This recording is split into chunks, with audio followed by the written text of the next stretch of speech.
Welcome back. In last lecture, we went through SN2 reactions, and we said we have 4 factors that we need to include them in our calculation. And the first one was the steric effect. We said as we increase the steric effect on alpha carbon, the SN2 reaction gets slower. And what was the alpha carbon? This is the alpha carbon, the carbon that is holding the halide. If you have 2 hydrogens there, say, and of course, the third one also is going to be hydrogen. Reaching carbon from the back, it will be easier. And remember, your nucleophile always will reach carbon and the alpha carbon from the back. Now, I'm going to replace those 2 hydrogen by methyl groups. And if I put here CH3, okay, and remember, CH3, it has 3 hydrogens. So you're going to draw the hydrogen this way. Then, of course, here you have carbon. That one also, it has 3 hydrogens. This time we say it's going to be really hard for our nucleophile to make it to this carbon. And this is the reason that SN2 reaction will go down. The speed of the SN2 reaction will go down if you increase the steric effect. So this reaction is going to be faster than the second reaction, and this one it will be slower. Okay. Next factor, it will be the nucleophilicity. Okay, and what was the nucleophilicity? Nucleophilicity, we have a nucleophile that it has 2 lone pairs sitting on it, and the nucleophile also can behave as base. Okay, so you have to be sensitive to nucleophilicity versus basicity. Okay, and for example, HCl is a strong acid. Okay, strong acid. That's going to turn to H plus and Cl minus. And the Cl minus is the conjugate base. And this is going to be a weak conjugate base. Weak conjugate base is stable. It's not going to go through any chemical reaction. When I say chemical reaction, I mean it's not going to go back to reform the HCl. And so if conjugate base is stable, it will give you strong or good nucleophile. Okay, why? What's the reason behind it? The reason behind it, when you say the conjugate base is a stable, means less reactive. Okay, means less reactive. When I say reactive, I'm saying to the H plus. It's not going to be looking for H plus to take H from the system and turn to neutral compound. But how about this? Okay, how about, for example, H3OH? Okay. The pKa for this alcohol is something around 16. Okay, when you turn it to, say, CH3O, and then you put 3 lone pairs on it, plus H, plus, I'm going to say the conjugate base, okay, this is going to be a strong conjugate base. And because we are saying it's a strong conjugate base, that means this species, the second you generate it, it will be looking for acidic H, okay, whatever here. I'm going to call this one acidic hydrogen. Okay. Or I should say hydrogen ion. Okay. So it will be looking for acidic hydrogen, and to take it from, and take it and turn back to neutral compound, and it will regenerate this species again, plus say X and X, whatever, okay, whatever X is. But I want to say this: if your conjugate base is stable, okay, stable enough, it will be a good or strong nucleophile. If conjugate base is a strong base, that means is very reactive. And if it's very reactive, means it will behave as a base rather than nucleophile. Be careful about this one. So the basicity might be the dominant one rather than nucleophilicity. And if the basicity is dominant, then technically that species will prefer to take hydrogen from the system. I want to say this. If the basicity goes up, you might end with elimination reaction rather than SN reaction or nucleophilic substitution reaction.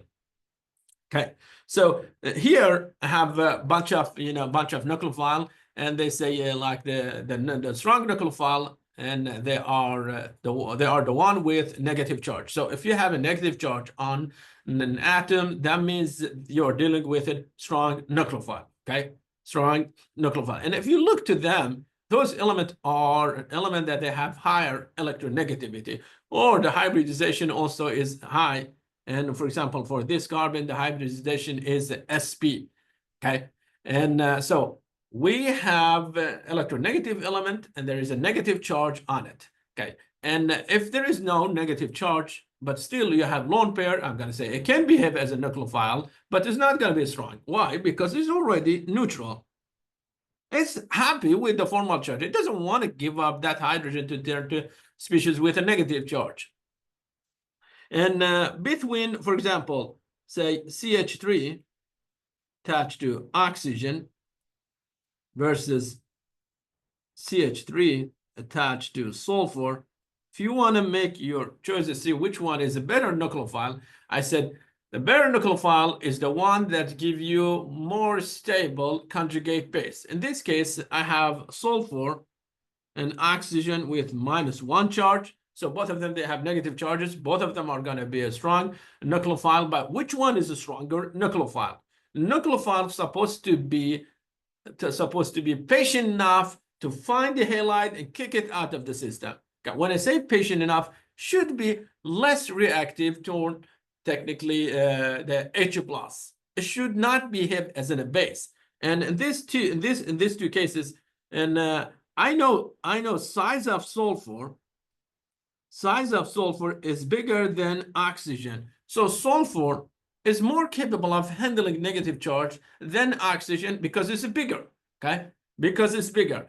If sulfur is more capable of handling the negative charge, we say it will be a better nucleophile. Okay, a better nucleophile. But if you're talking about basicity, I will say this one is a stronger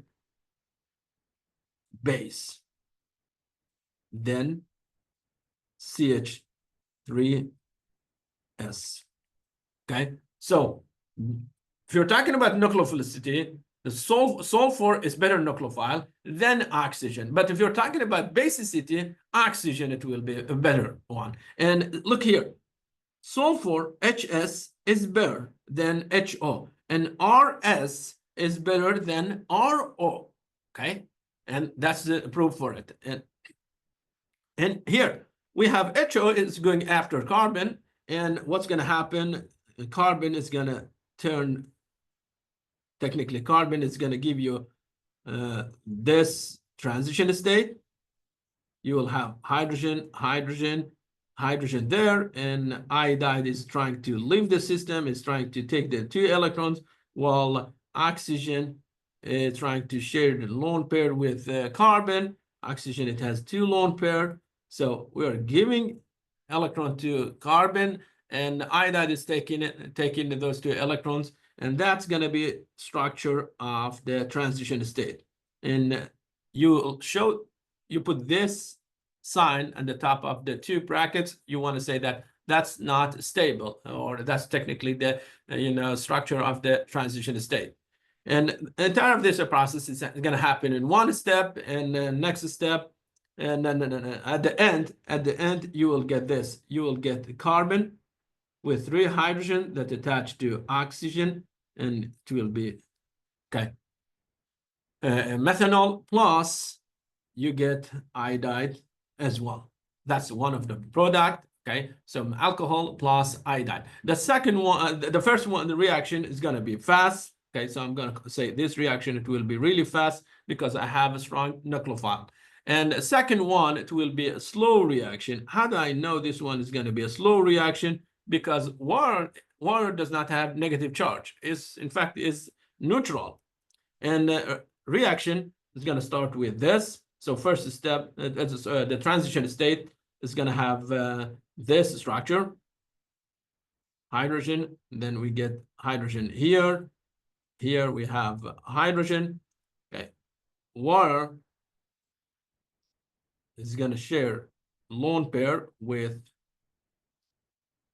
carbon, and iodide is going to take 2 electrons to leave the system. So we are forming a bond and breaking a bond. So forming plus breaking bond. And this one happened at the same time.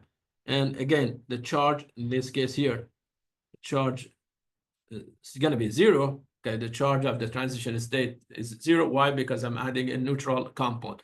And so the product will be this. I get carbon with 3 hydrogens. And then I have oxygen with 2 hydrogens plus iodide, A minus. Okay, oxygen, it has a positive charge. Then that means we need to have a base or solvent involved to take hydrogen from the product.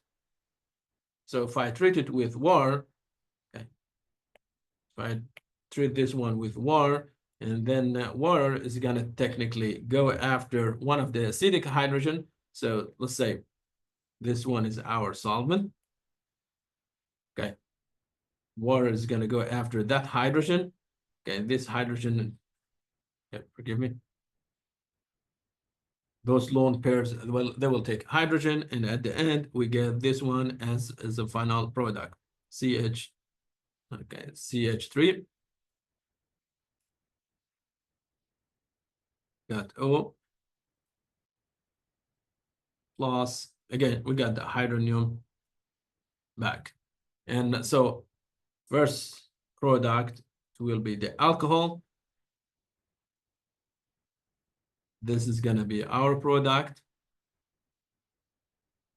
And the leaving group, or the second product, is going to be the leaving group, which is I minus. So we get 2 products, alcohol plus iodide.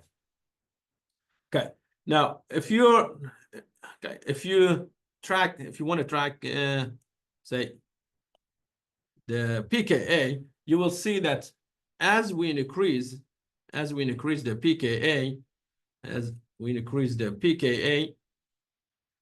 acidity will go down. That means we're going to get strong conjugate base. So those are going to be a strong conjugate base. If they are strong conjugate bases, they might be looking for hydrogen and acidic hydrogen instead of nucleophilic reaction. Okay, and but they have negative charges, so they can behave as nucleophile. Don't get it wrong. Okay, and but I want to say that because pKa of the compounds are high, that means the conjugate base is going to be really strong base, and if it's strong base and there is acidic hydrogen, you might see elimination reaction instead of substitution reaction. Be careful about this one.